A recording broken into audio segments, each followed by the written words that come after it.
Mineral nutrition in plants के तहत आज हम बात करने वाले हैं role and deficiencies of zinc and copper. सबसे पहले हम बात करते हैं जिंक की। जिंक को जिंक आयन की या जिंक रवा की शक्ल में इंजज़ाब किया जाता है या ऑब्जॉर्ब किया जाता है।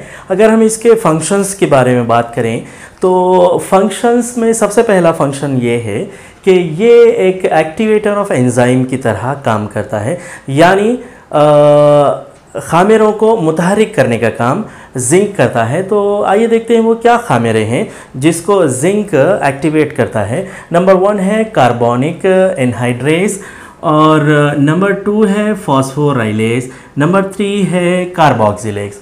ये जो कार्बोनिक एनहाइड्रेस है ये पानी और कार्बन डाइऑक्साइड के तामुलात में मदद देता है और जिसकी वजह से कार्बोनिक एसिड तैयार होता है।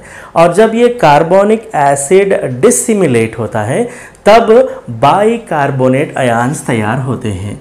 तब बाइकार्बोनेट आयन्स तैयार होते हैं। तो ये वही बाइकार्बोनेट आयन्स है जो RuBP की मौजूदगी में रुबिस को फोटोसिंथेटिक रिएक्शंस में फोटोसिंथेसिस के दौरान कबूल करता है, यानी कार्बन डाइऑक्साइड को कार्बोनिक एसिड में बाइकार्बोनेट आयन्स में तब्दील करके फोटोसिंथेसिस में काबिले इस्तेमाल बनाने का काम करता है कार्बोनिक एनहाइड्रेस।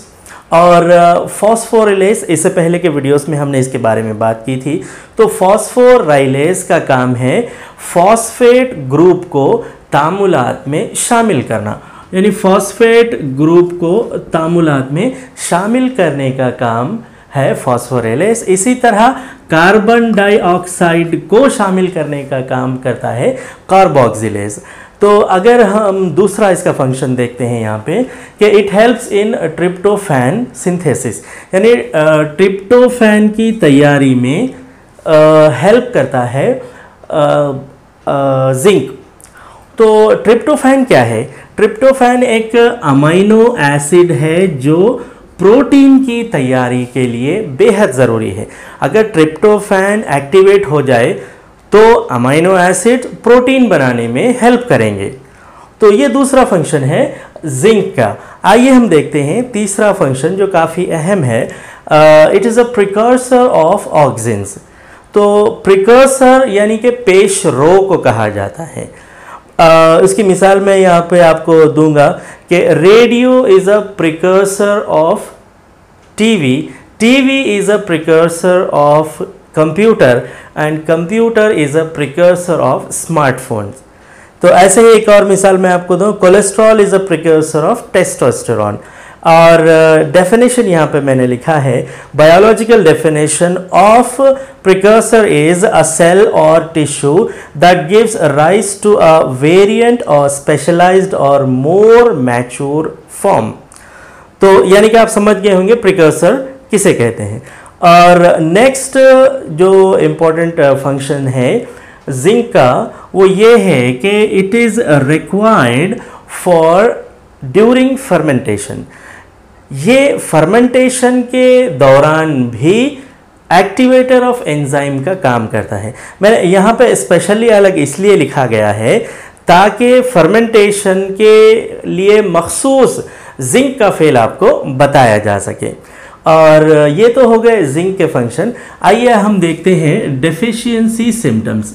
तो सबसे पहला और नुमाया और very important deficiency symptom zinc का ये है कि लिटिल लीफ डिसीज पौधे में नज़र आती है, यानी पत्ते छोटे होंगे। जिंक की अगर कमी होगी तो पत्तों का साइज छोटा होगा।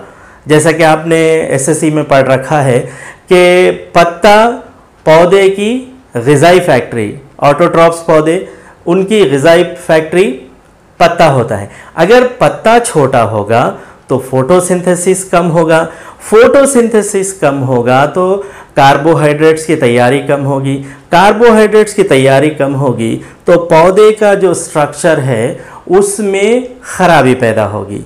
और वो खराबियां क्या होगी या वो कमियां क्या होगी, वो डिफिशिएंसीज क्या होगी, हम यहाँ पे देखते हैं कि शॉर्ट इंटरनोड्स, इंटरनोड किसे कहते हैं, दोनों नोड्स के दरमियानी फासले को इंटरनोड कहा जाता है, जहां से पत्ता अराइज होता है, पत्ता बाहर कोंपल की शक्ल में आता है। तो ये जो अराइज होने वाला हिस्सा है जहां से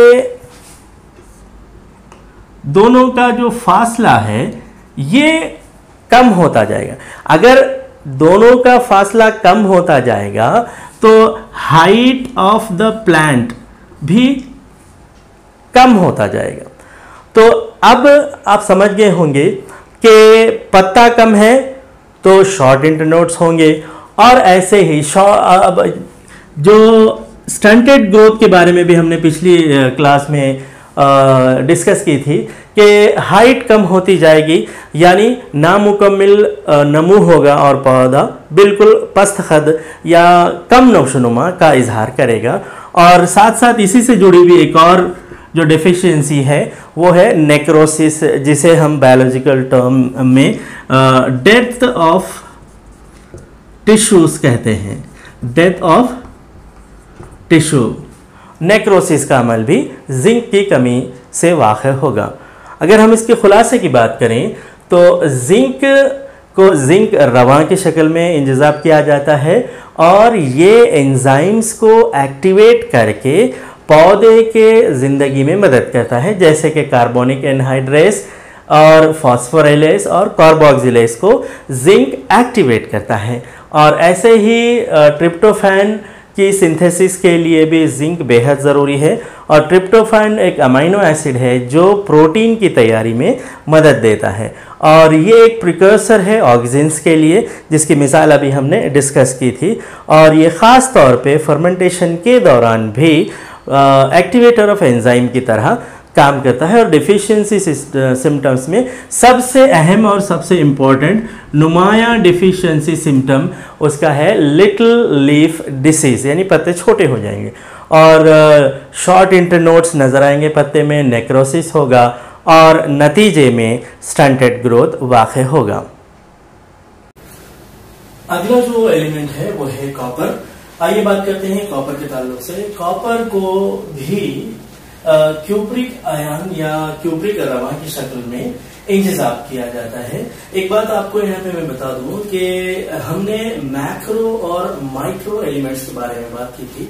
तो जितने भी मैक्रो एलिमेंट्स हैं जिसके बारे में हमने बात की है वो पौधे के स्ट्रक्चर के लिए, पौधे की साख्त के लिए बेहद जरूरी होते हैं, जबकि माइक्रो एलिमेंट्स हैं जिसकी कम मिकदार में जरूरत होती है वो आम तौर पर एक्टिवेटर ऑफ एंजाइम्स की तरह काम करते हैं। ये दो बातें अच्छी तरह से याद रख लें इन मैक्रो एंड माइक्रो एलिमेंट्स के ताल्लुक से। आइए देखते हैं कॉपर के फंक्शंस क्या हैं।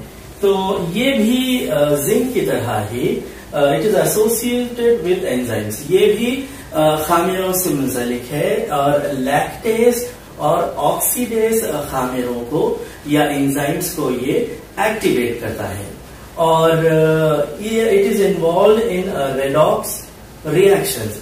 रेडॉक्स रिएक्शंस ये है कि conversion of cuprous to cupric and from cupric to cuprous, यानी इलेक्ट्रॉन को हासिल करके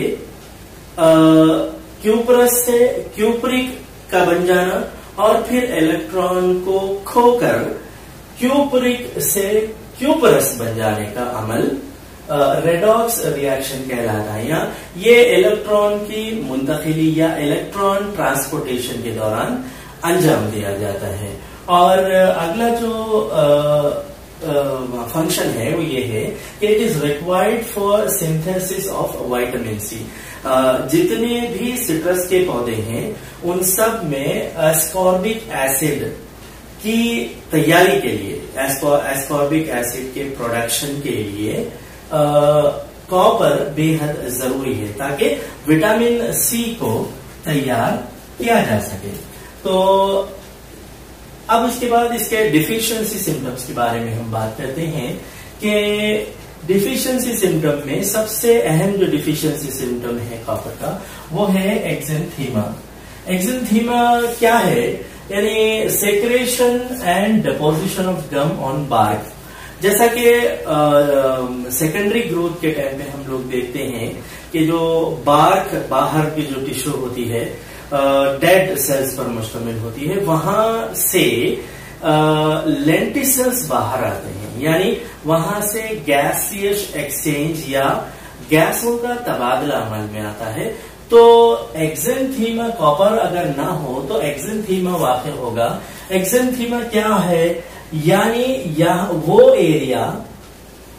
एरिया जहां से गैसों का तबादला अंजाम दिया जाता हो, तो वहां पे गम डिपॉजिट होकर वो लेंटिसेल्स को क्लोज कर देता है, जिसकी वजह से गैसों का तबादला या गैसियस एक्सचेंज असरअंदाज होता है, जो बाज़ औक़ात डेथ ऑफ द प्लांट से भी हो सकता है।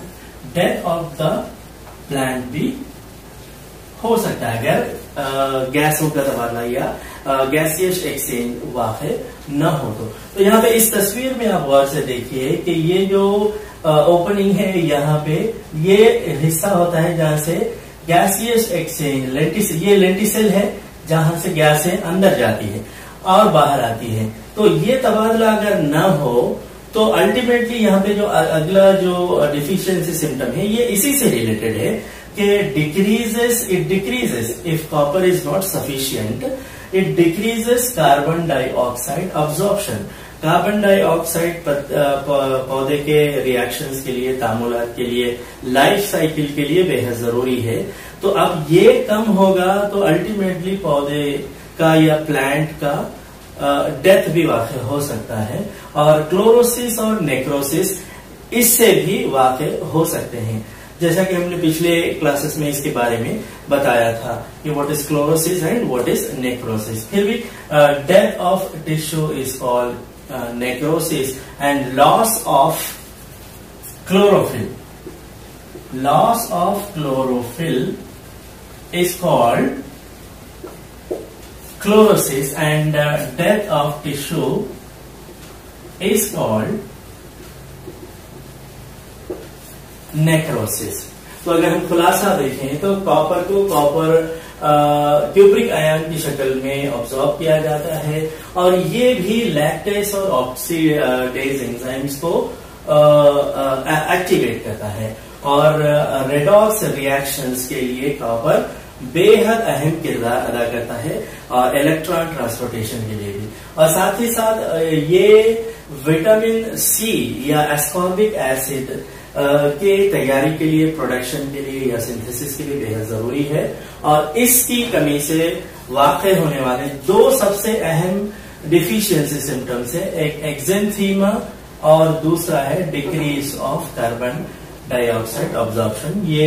और ये दो तो आमतौर पे दूसरे डिफिशियंसीज के साथ भी लगे हुए होते हैं। Chlorosis loss of chlorophyll and necrosis death of tissue.